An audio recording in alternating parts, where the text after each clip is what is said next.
Baik, kita lanjutkan pada penjelasan penelitian terhadap sistematika hukum. Nah, penelitian terhadap sistematika hukum ini merupakan salah satu jenis penelitian hukum normatif, di mana pada penelitian ini khusus diteliti adalah mengenai bagaimana hukum itu dibentuk secara sistematis, ya.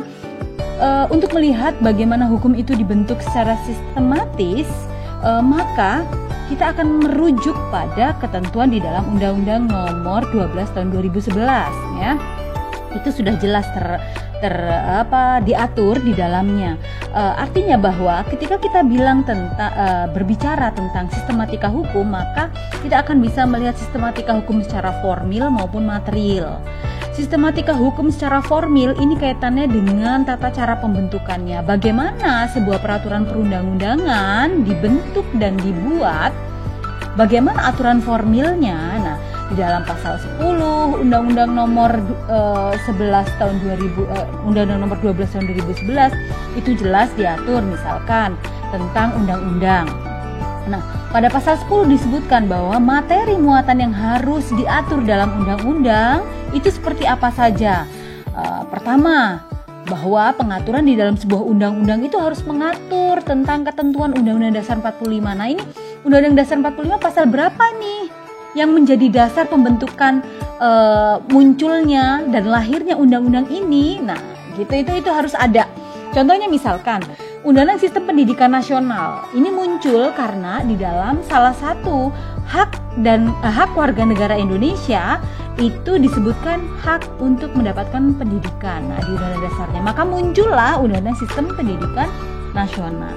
Nah, ini jelas bahwa muatan daripada undang-undang itu harus berisi tentang pengaturan lebih lanjut yang sudah diatur di dalam Undang-Undang Dasar 1945. Lalu kemudian jelas juga disebutkan bahwa dalam undang-undang itu harus mengatur isinya itu perintah suatu undang-undang untuk diatur dengan undang-undang.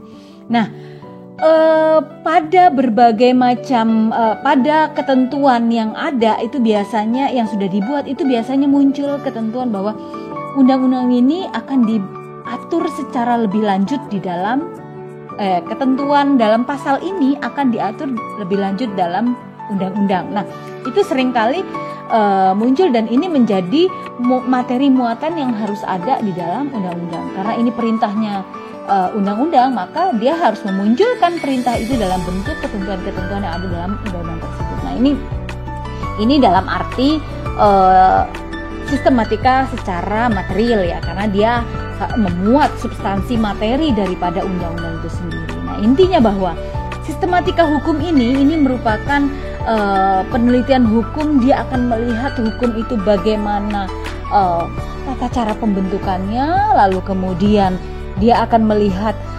susunan atau sistematika dari suatu undang-undang atau suatu peraturan perundang-undangan yang ada yang kita rujuk dari Undang-Undang Nomor 12 Tahun 2011. Oke. Memang ada beberapa pendapat juga sama dengan inventarisasi hukum itu tadi, bahwa sistematisasi hukum ini bukan merupakan penelitian hukum. Kenapa? Karena jenis penelitian ini itu hanya melihat pada sistematisasi hukum saja. Kita bisa lihat pada misalkan di Kitab Undang-Undang Hukum Perdata, sistematisasi hukumnya, sistematika hukumnya itu ada buku 1 mengatur tentang apa, buku 2 mengatur tentang apa, buku 3 mengatur tentang apa. Nah, artinya bahwa sebuah peraturan perundang-undangan itu dibuat secara bentuknya itu harus jelas sistematikanya. Nah, maka pada penelitian hukum normatif pada jenis sistematika hukum ini harus benar-benar diperjelas terkait dengan sistematikanya seperti apa. Nah, maka ada pro kontra terhadap jenis penelitian hukum ini. Nah, silakan, ini pilihan buat kalian ya untuk memilih apakah ini bisa dijadikan sebagai salah satu jenis penelitian atau tidak. Tapi akan lebih menarik jika jenis penelitian sistematika hukum ini kita kaitkan lagi, kita kolaborasikan dengan jenis penelitian lain di dalam penelitian hukum normatif. Bisa pada asasnya, bisa pada sinkronisasinya, setelah kita tahu sistematikanya, maka kita sinkronkan ya. Oke, selanjutnya adalah penelitian terhadap sinkronisasi hukum. Nah, sinkronisasi itu adalah penelitian yang melihat pada keterkaitan hukum yang satu dengan hukum yang lainnya. Nah, karena dalam teori peraturan perundang-undangan itu bentuk-bentuk peraturan bersifat hierarkis, artinya ada urutan, tata urutan yang tidak boleh kita ubah-ubah. Maka sinkronisasi ini bisa dibagi menjadi dua, yakni sinkronisasi vertikal dan sinkronisasi horizontal. Kalau kita bicara tentang sinkronisasi vertikal, maka kita akan bicara sinkronisasi dari atas ke bawah. Kalau kita bicara sinkronisasi dari atas ke bawah, maka kita tidak boleh lupa dengan asas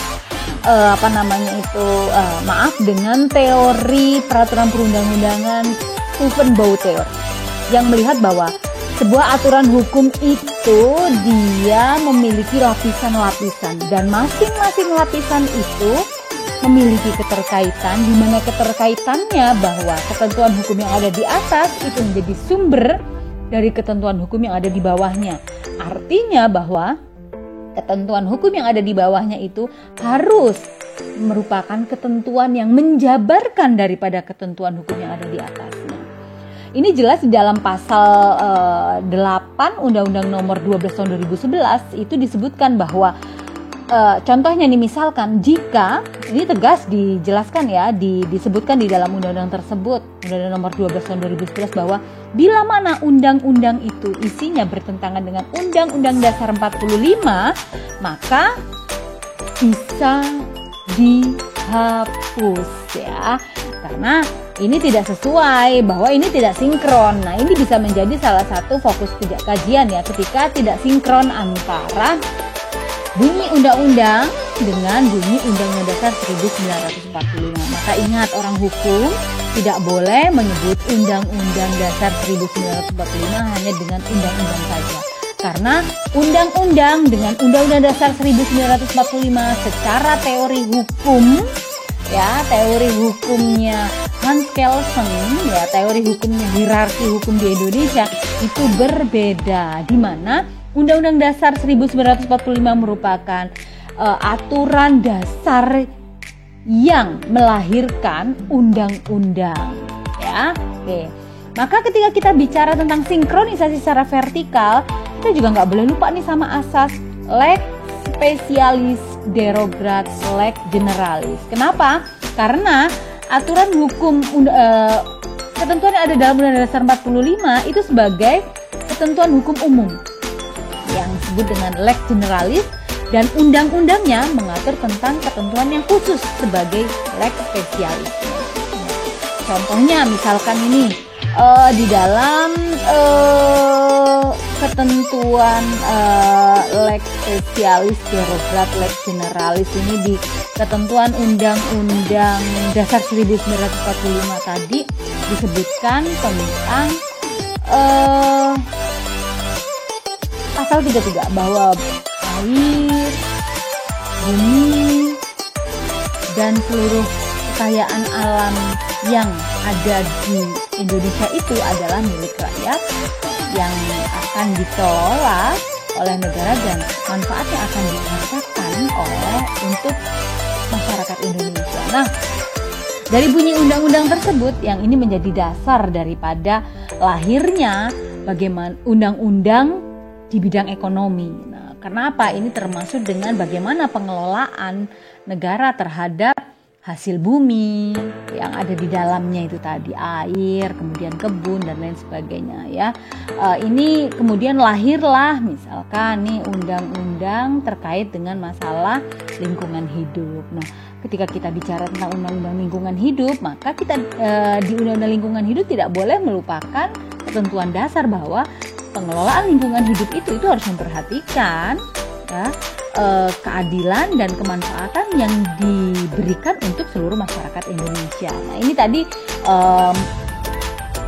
contoh dari lex specialis derogat lex generalis. Contoh lagi misalkan di dalam Kalau jual beli ya, kalau kalian melakukan, biasanya mahasiswa hukum ekonomi syariah itu akan melakukan penelitian tentang akad ya, akad jual beli. Nah, maka akad jual beli ini kan di KHES ada nih sebagai leg spesialisnya. Nah, ternyata di leg generalisnya di KUH Perdata itu bisa kalian lihat.